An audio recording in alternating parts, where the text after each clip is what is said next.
Hello everyone, आज हम कर रहे हैं लैंग्वेज अक्रॉस करिकुलम। सबसे पहले इसका मीनिंग देखेंगे, फिर इसकी नीड्स क्या हैं और बेनिफिट्स क्या हैं। मैंने इसके मीनिंग को थोड़ा डिटेल में एक्सप्लेन किया है ताकि आप इसको लॉन्ग ऐसे टाइप के लिए प्रिपेयर कर सकें। बाकी आप अपनी रिक्वायरमेंट के हिसाब से इसको छोटा बड़ा कर सकते हैं। तो सबसे पहले मीनिंग देखते हैं कि लैंग्वेज अक्रॉस करिकुलम का मतलब क्या।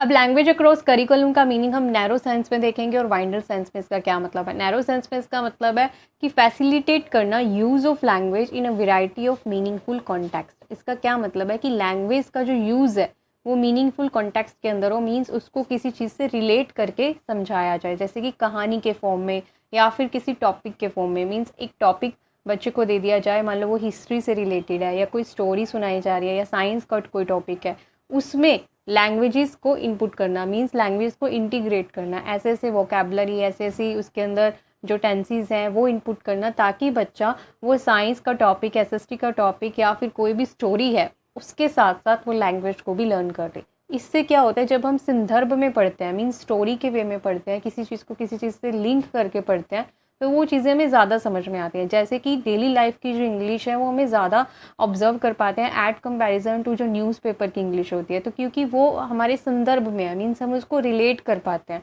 तो इस तरह से चीज़ों को रिलेट करने को हम कह देते हैं कि मीनिंगफुल कॉन्टेक्स्ट के अंदर। फिर है हमारे पास इसमें in term of a language learning through the non linguistic subject. जो नॉन लिंग्विस्टिक सब्जेक्ट हैं जैसे साइंस है, मैथ्स है, तो उस ऐसे सब्जेक्ट्स के साथ लैंग्वेज को लर्न करना, इंटीग्रेट करना। तो इंटीग्रेट लैंग्वेज द टर्म्स और aspects with the other academic subjects. ठीक है। अब वाइडर सेंस में लैंग्वेज अक्रॉस करिकुलम का क्या मतलब है कि पूरा स्कूल जो है, होल स्कूल लैंग्वेज पॉलिसी, सारा स्कूल के अंदर इस पॉलिसी को अप्लाई किया जाए। अब कोई भी लैंग्वेज जो भी टारगेट लैंग्वेज है बच्चे को जो सिखाना चाहता है स्कूल, वो चाहे जापानीज़ भी हो सकती है, इंग्लिश भी हो सकती है, चाइनीज़ भी हो सकती है, तो कोई भी जो टारगेट लैंग्वेज है वो पूरे स्कूल के अंदर हो। मतलब ऐसी पॉलिसी बनाई जाए कि आप को एक दूसरे से इंग्लिश में टॉक करनी है, चाहे प्रिंसिपल्स हैं, वर्कर्स हैं, एडमिनिस्ट्रेशन है। इससे क्या होता है, जो स्कूल का इन्वायरमेंट होगा वो बच्चे को क्या करता है, इन्फ्लुएंस करता है। तो नेचुरली और एक्विजिशन हो जाता है। एक्विजिशन का मतलब होता है कि आपको रूल्स नहीं लर्न करने पड़ते, इंग्लिश के टेंस नहीं लर्न करने पड़ते। आप दूसरों को देखकर, अपने पीयर्स को, अपने मैडम को, अपने टीचर, अपने प्रिंसिपल को देखकर एक्वायर करते हो। ठीक है, आप अपने आप से सीख जाते हो, तो उसको कहते हैं एक्विजिशन। ठीक है, जैसे कि आपने हिंदी जो है अपने कोई भी स्कूल में जाके नहीं सीखी, आप 3 साल से पहले ही हिंदी सीख जाते हो। कोई रूल्स आपको हिंदी के नहीं आते, लेकिन आप अपने पेरेंट्स को देखकर ही, उनको ऑब्जर्व करके सीख जाते हो। तो वो क्या होती है, एक्विजिशन होती है। इसमें आपको कोई टेंस या कोई रूल्स समझने की ज़रूरत नहीं होती। फिर हमारे पास ओरिजिन क्या है लैंग्वेज अक्रॉस करिकुलम का। ये अर्ली 18s के अंदर स्टार्ट हुआ था ग्रेट ब्रिटेन के द्वारा। फिर उसके बाद एलन बुलक ने अपनी रिपोर्ट के अंदर इसका जिक्र किया था और उन्होंने कहा था कि जो ईच स्कूल है should have organized language across curriculum policy. इसको ऑर्गेनाइज करना चाहिए और टीचर को इन्वॉल्व होना चाहिए in language and reading development के अंदर थ्रू आउट दी स्कूलिंग। सारी स्कूलिंग के अंदर जो पूरे साल चलती है उसके अंदर टीचर्स को भी इन्वॉल्व होना चाहिए लैंग्वेज और रीडिंग डेवलपमेंट के लिए। जो कॉन्सेप्ट है लैंग्वेज और क्रॉस करिकुलम का, वो क्लेम करता है कि लैंग्वेज और जो थिंकिंग है वो क्या है, डीपली लिंक्ड है आपस के अंदर। ठीक है, तो बच्चे को जो है लर्न और थिंक करना चाहिए एक टारगेट लैंग्वेज के अंदर। ठीक है, जो क्लासरूम के अंदर बच्चे को लर्न करवाया जाए टारगेट लैंग्वेज में, बच्चा उसी लैंग्वेज में थिंक करे, तो उसको जो है एक्वायर करना लैंग्वेज को ईजी हो जाता है। तो learning a language is a different aspects of a life through a different subject areas and by the school environment. तो लैंग्वेज को लर्न करना डिफरेंट एस्पेक्ट्स में, ठीक है, मीन्स हमें जो कोई भी टारगेट लैंग्वेज होती है उसमें बहुत सारी चीज़ें सीखने को मिलती हैं। कि अगर मान लो कि कोई आपने प्रैक्टिस की होगी, जब हम इंग्लिश प्रैक्टिस करते हैं तो हम रेलवे स्टेशन की जो पर्टिकुलर वोकेबलरी है, बस स्टॉप की पर्टिकुलर वोकेबलरी है, या किसी हिल स्टेशन की पर्टिकुलर वोकेबलरी क्या होती है, या फिर कोई मर जाता है तो वहाँ की पर्टिकुलर वोकेबलरी, तो डिफरेंट डिफरेंट एस्पेक्ट्स होते हैं लाइफ के। तो वो सारी तरह की लैंग्वेज लर्निंग ओवरऑल जो है उसको समझने के लिए डिफरेंट सब्जेक्ट्स जो है हमें हेल्प करते हैं। जैसे साइंस की वोकेबलरी अलग होगी, एसएसटी की अलग होगी, मैथ की अलग होगी, तो वो हमें कहीं ना कहीं हेल्प करते हैं। ठीक है, फिर है हमारे पास लैंग्वेज क्रॉस करिकुलम फोकस करता है एक्टिव, कंस्ट्रक्टिव और ऑटोनोमियस लर्निंग। मतलब स्वतंत्र रूप से, एक्टिव रूप से और कंस्ट्रक्टिव वे से हम चीज़ को लर्न कर पाते हैं। और डेवलप करता है किस चीज़ को, लैंग्विस्टिक कैपेसिटी को, ताकि हम और भाषाओं को भी आसानी से सीख सकें, इम्प्रूव कर सकें। और सारे जो मोड्स हैं लैंग्वेज लर्निंग के, जैसे कि लिसनिंग करके सीखते हैं, स्पीकिंग करके सीखते हैं, रीडिंग करके, राइटिंग करके, वॉच करके, ये सारे के सारे मोड्स जो है वो क्या हो जाते हैं, इम्प्रूव हो जाते हैं।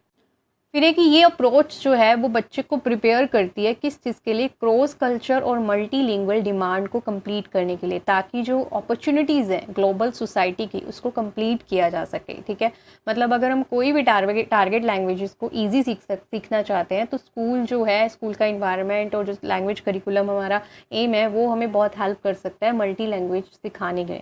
ठीक है, जिससे हम अपनी ग्लोबल सोसाइटी की जो डिमांड है उसको कंप्लीट कर सकते हैं। फिर है to implement this approach in school, क्या क्या करना चाहिए अगर हम इसको स्कूल के अंदर इम्प्लीमेंट करना चाहते हैं। तो सबसे पहले need to change the attitude और mentality of teacher towards the language across approach. ठीक है, जो टीचर है उसके एटीट्यूड और मेंटलिटी को चेंज करना पड़ेगा ताकि वो दोनों चीज़ों पे फोकस कर पाए, लैंग्वेज पे भी और पर्टिकुलर जो सब्जेक्ट है उस पर भी। देयर शुड, टीचर जो है वो कैसी होनी चाहिए, एक्सपीरियंस्ड होनी चाहिए और उसके पास स्किल्स होनी चाहिए ताकि वो डिफरेंट मैथड्स को यूज़ करे क्लास। जैसे टीचर जो है बहुत सारी वोकेबलरीज, डिफरेंट वोकेबलरीज पर फोकस कर सकती है साइंस पढ़ाते हुए। ठीक है, कोई भी पर्टिकुलर चीज़ को किस वे से बोलना है उस टारगेट लैंग्वेज के अंदर तो उसको एक्सप्लेन कर सकती है उसी चीज़ को कॉन्टेक्स्ट के अंदर। फिर है कि लैंग्वेज अक्रॉस करिकुलम को इम्प्लीमेंट कर सकती है गवर्नमेंट बाय दी पॉलिसीज़। ठीक है, कोई भी पॉलिसीज़ लैंग्वेज के लिए बना के, ठीक है, कि ये चीज़ जो है वो अब कंपलसरी है लैंग्वेज अक्रॉस करिकुलम, इस तरह की पॉलिसीज़ जो है वो गवर्नमेंट को बनानी चाहिए। फिर है practice of language across curriculum in a large extent, और रेगुलर बेसिस इसकी प्रैक्टिस की ज़रूरत है। फिर जो रिसर्चर्स हैं उनकी रिस्पॉन्सिबिलिटी क्या है कि वो पेपर्स पब्लिश करें। बहुत कम पेपर पब्लिश हैं इस पर्टिकुलर अप्रोच के ऊपर, तो इस अप्रोच को प्रमोट करने के लिए वो बहुत सारे पेपर्स को पब्लिश करें ताकि लोग इसको पढ़ें और फिर इम्प्लीमेंट करें। फिर है जो हेड ऑफ़ स्कूल्स हैं उनकी रिस्पॉन्सिबिलिटी है कि वो इनिशिएट लें कि टीचर्स को इनकरेज करें, वर्कर्स को, स्टूडेंट्स को इनकरेज करें कि इसको होल स्कूल अप्रोच बनाया जा सके। हमारे पास नीड क्या है लैंग्वेज अक्रॉस करिकुलम अप्रोच की, तो first of all effective language learning के लिए लैंग्वेज अक्रॉस करिकुलम जो एक परफेक्ट है, तो इसलिए इफेक्टिव करना लैंग्वेज को, इसलिए इसकी नीड है। फिर है सिंपल और एक्टिव लर्निंग के लिए थ्रू दी कॉन्टेक्स्ट के रूप में सिंपल और एक्टिव किया जा सके लर्निंग को, to improve the linguistic capacities, और भी लैंग्वेजेस को अच्छे से आसानी से सीखा जाए इसलिए। फिर है to develop the cognitive academic language proficiency. ठीक है, जो हमारे पास जो भी चीज़ सब्जेक्ट पढ़ रहे हैं उसको हम लैंग्वेज प्रोफेशंसी के रूप के अंदर पढ़ सके। फिर है हमारे पास मोर इन अ लेस टाइम। ठीक है, कम समय में हम ज़्यादा लर्न कर पाएँ। फिर है to develop all the domains of the language, जितनी भी डोमेन्स हैं लैंग्वेज की वो सारी हम डेवलप कर पाएँ। फिर है to understand the language in all perspective of the life. ठीक है, लैंग्वेज को हर जो पर्सपेक्टिव होता है लाइफ का, जैसे कि होम साइंस के वे से, ठीक है, साइंस के वे से, फिजिक्स के वे से, केमिस्ट्री के वे, तो अलग अलग पर्सपेक्टिव में अलग अलग वोकेबलरी यूज़ हो रही है, तो उसके हर पर्सपेक्टिव को समझ पाएँ। फिर है to reach the multilingual demand and opportunity of global society. ठीक है, जो हमारे आज डिमांड है कि एक बच्चे को 2 से 3 भाषाएं आनी चाहिए ताकि हम जो है जो बिज़नेस है उसको और भी अच्छे से कर सकें, ग्लोबली ग्रो कर सकें। तो ये जो अपॉर्चुनिटी है इसको ग्रो करने के लिए इम्पॉर्टेंट है। अब हमारे पास है benefits of a language across curriculum. इसके हम 15 पॉइंट्स देखेंगे। आप अपनी रिक्वायरमेंट के हिसाब से इसको एक्सप्लेन भी कर सकते हैं। अगर आपको ज़्यादा पेजेस भरने हैं या आपका लॉन्ग ऐसे टाइप का क्वेश्चन है और आपको कम लग रहे हैं कि पेजेस मेरे कम भरे गए हैं, तो आप उसी के अकॉर्डिंग जो है एक एक पॉइंट को एक्सप्लेन भी कर सकते हैं 2 लाइन्स के अंदर। तो सबसे पहले हमारा जो बेनिफिट है वो है diversify method of a classroom subject enhance their cognitive skills. इससे हमें क्या बेनिफिट मिलता है कि इससे टीचर जो है वो डाइवर्सिफाई मेथड, अलग अलग डिफरेंट काइंड के जो मेथड्स है वो यूज़ करती है क्लासरूम में ताकि एनहांस की जाए कॉग्निटिव स्किल्स को, क्योंकि लैंग्वेज को भी अब उसको इन्हांस करना है और जो सब्जेक्ट है उसको तो इन्हांस करना ही है, तो कहीं ना कहीं जो है उसको डिफरेंट मेथड्स यूज़ करने पड़ेंगे। फिर है हमारे पास डेवलप करना देयर डाइवर्सिफाई थिंकिंग। इससे क्या होगा कि बच्चा भी डिफरेंट वे से सोचने लगेगा, अलग अलग पर्सपेक्टिव से एक ही चीज़ को अलग अलग ढंग से सोचेगा। फिर है प्रिपेयर द इंटरनेशनलाइजेशन। बच्चे को बाहर जाकर पढ़ने की जो प्रिपेयर किया जाता है वो हम उसको प्रिपेयर कर सकते हैं बाय दिस मेथड। फिर है इंट्रोड्यूस वाइडर कल्चर कॉन्टेक्स्ट। इससे क्या है कि जो भी टारगेट लैंग्वेज है उनका जो कल्चर है, उनका जो कॉन्टेक्स्ट है कल्चर का, उसको हम समझ सकते हैं, समझा सकते हैं। फिर है improve their cognitive skills, communication skills जो है उनकी वो इम्प्रूव होगी, क्योंकि बच्चा जो एक दूसरे से कम्युनिकेट करेगा, टीचर से उस लैंग्वेज में कम्युनिकेट करेगा, तो उससे क्या उसकी वो लैंग्वेज जो है इम्प्रूव होगी। फिर है minimise the problem of adjusting to new medium of instruction. अब क्या है कि बच्चा जो है अगर मान लो कि स्कूल का एनवायरनमेंट अलग है और क्लासरूम का अलग है, उससे क्या है कि उसकी जो प्रॉब्लम है एडजस्ट करने की, मीडियम ऑफ इंस्ट्रक्शन टीचर की अलग है, तो लैंग्वेज जो है जब सेम ही रहेगी, एक ही होगी, तो उसको कोई दिक्कत नहीं होगी, तो वो प्रॉब्लम मिनिमाइज़ हो जाएगी। फिर है मल्टीपल करियर अपॉर्चुनिटीज़। जो करियर अपॉर्चुनिटीज़ हैं वो बढ़ जाती हैं जब टारगेट लैंग्वेज जो है स्ट्रॉन्ग होती है।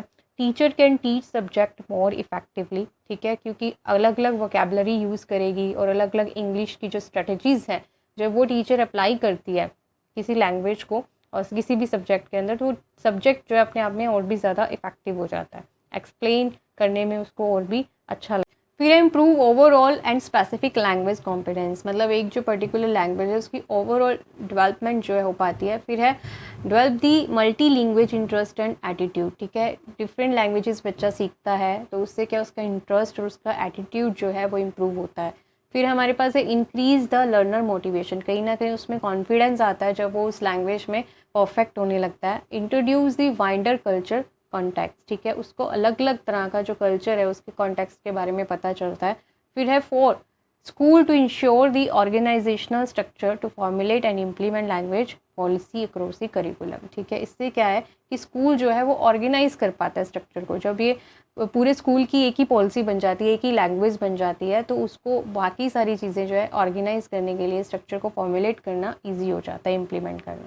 So thank you so much for watching this channel. Stay blessed, stay happy.